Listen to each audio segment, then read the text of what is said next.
In the first 6 months, BlackRock's PFF, which is a $15 billion ETF that holds credit and generates yield, they actually allocated like 3.5% of that fund. I think they became one of the biggest investors. They bought $200 million plus of it in one day at one point. When BlackRock got into it, it was a market shift. It was almost like a level of validation, where the market's like, wait a minute, who got into it? For Bitcoin and the entire crypto industry, for it to 10x from here, the major catalyst is the embrace and adoption by the major banks. JP Morgan, Bank of America, Wells Fargo, BNY Mellon, PNC Bank, the support that's coming from Schwab, from Texas Capital, the actions of Morgan Stanley in the space. All of those banks are revising their crypto policies. They've changed their view toward the entire industry and toward crypto assets as collateral in the past, in some cases, 4 weeks.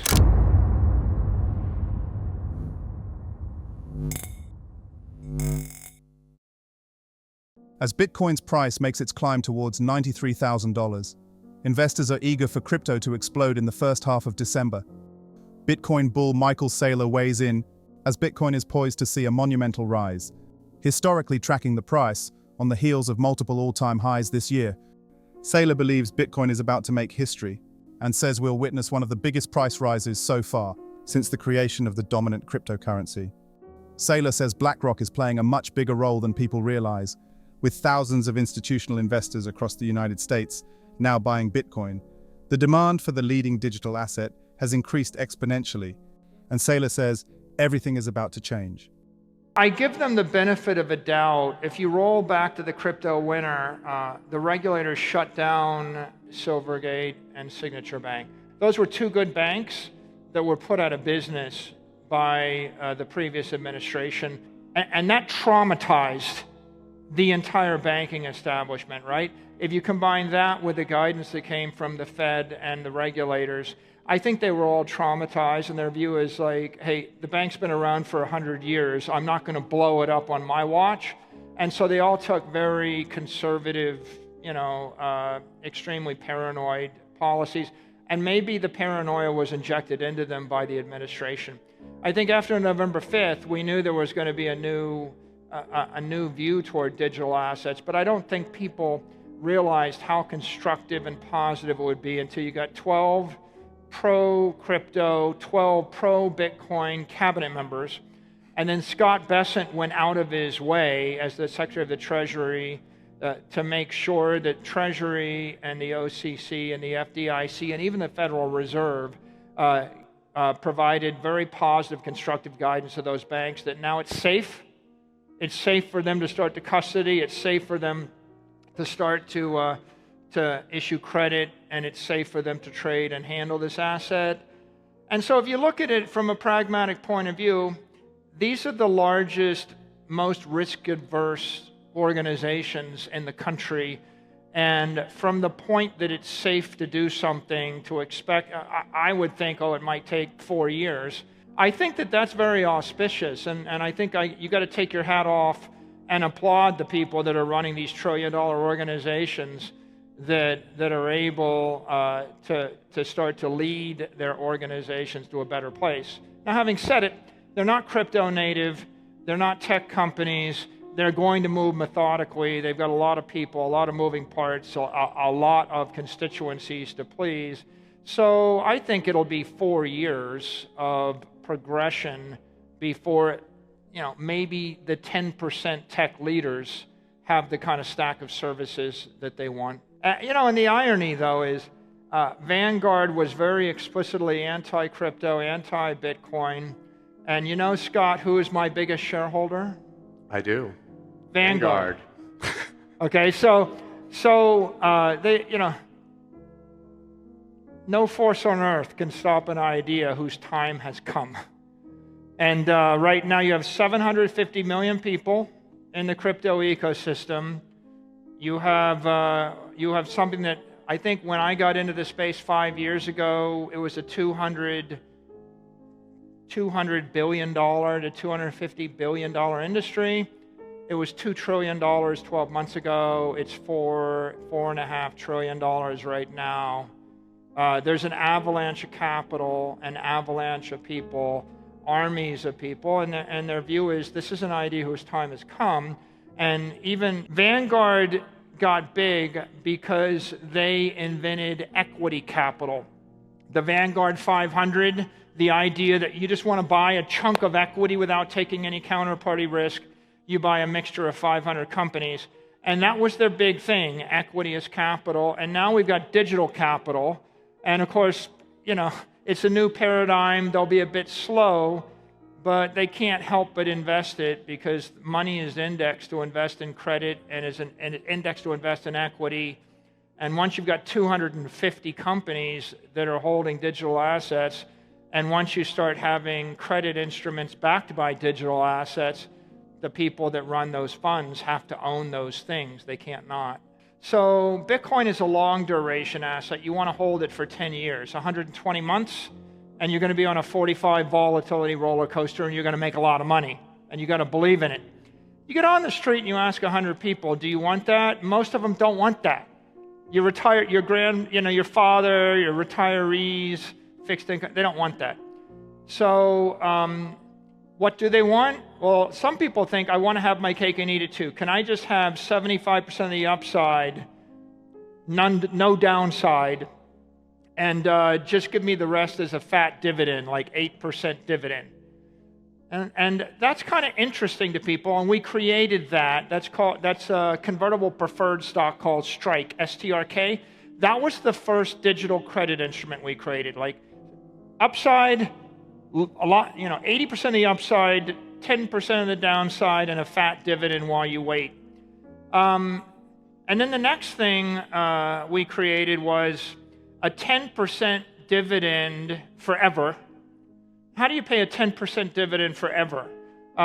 You won't find Apple or Microsoft. If the CFO of Microsoft walked into the boardroom and said, I want to pay a 10% dividend forever, he'd get fired. Okay, so we created that because the reason we wanted it is we intend to invest the money forever. So this is a very important month.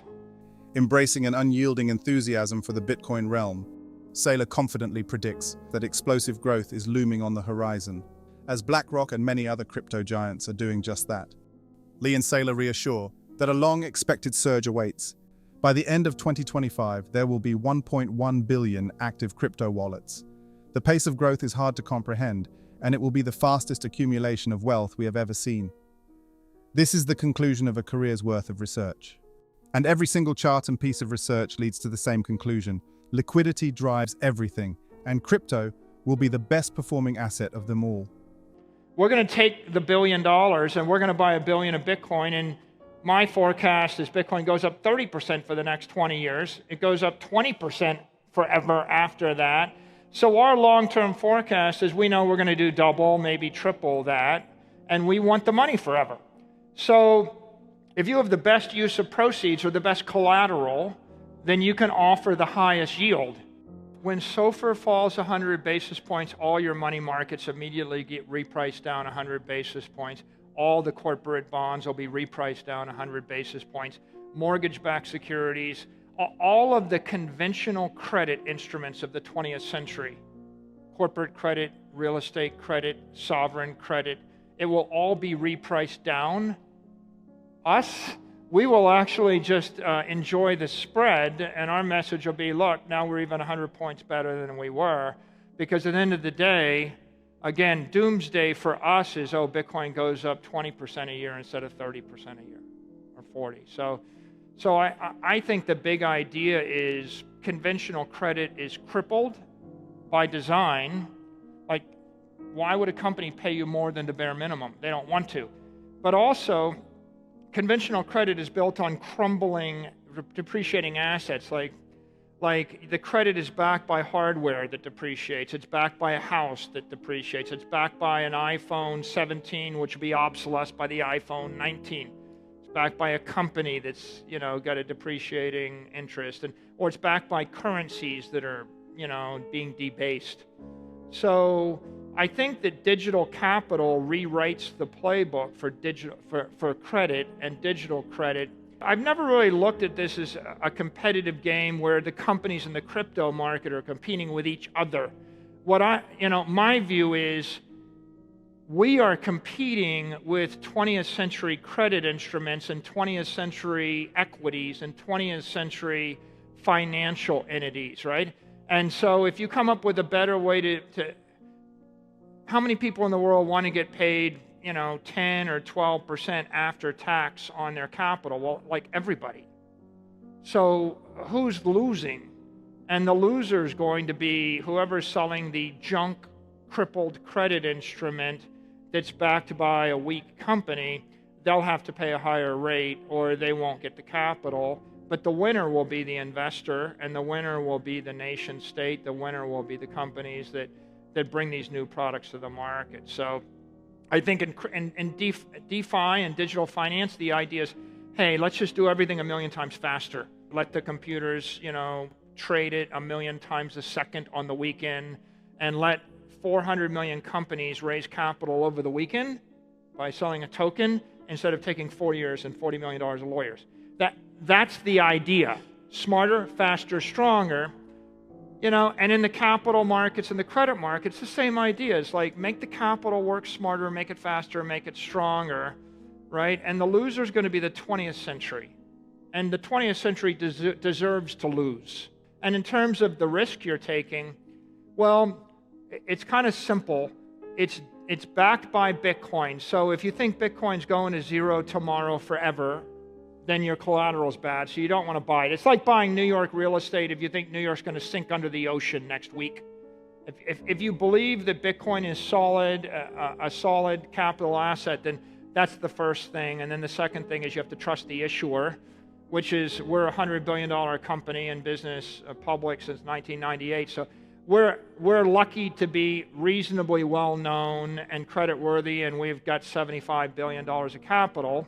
And if you trust the company and you trust Bitcoin, then it's fairly straightforward. It's like at that point, your choice is, do I want 3% from my money market, or do I want 10% or 20% tax equivalent? We've been doing the math, and there was like $600 billion of capital that could buy unrated credit instruments, and that gets tripled or something.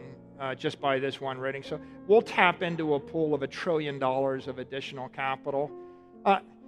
We've made good progress so far. Like in the first 6 months, BlackRock's PFF, which is a $15 billion ETF that holds credit and generates yield, they actually allocated like 3.5% of that fund to our credit instruments. In this context, Bitcoin emerges as an alternative, detached from the manipulations of the conventional economic sphere. Saylor also highlights that established corporations like Apple, Amazon, and Google will use their established relationships acquired over decades to swiftly acquire substantial amounts of Bitcoin through a spot ETF, bypassing the cumbersome processes involved in procuring the actual commodity. This disparity underscores the transformative power of cryptocurrencies in traditional financial institutions. Michael Saylor underscores the importance of embracing digital currencies as the economic landscape is changing rapidly, and urges investors to leverage Bitcoin's potential to secure a more prosperous financial future. What do you think about the latest interview with Michael Saylor?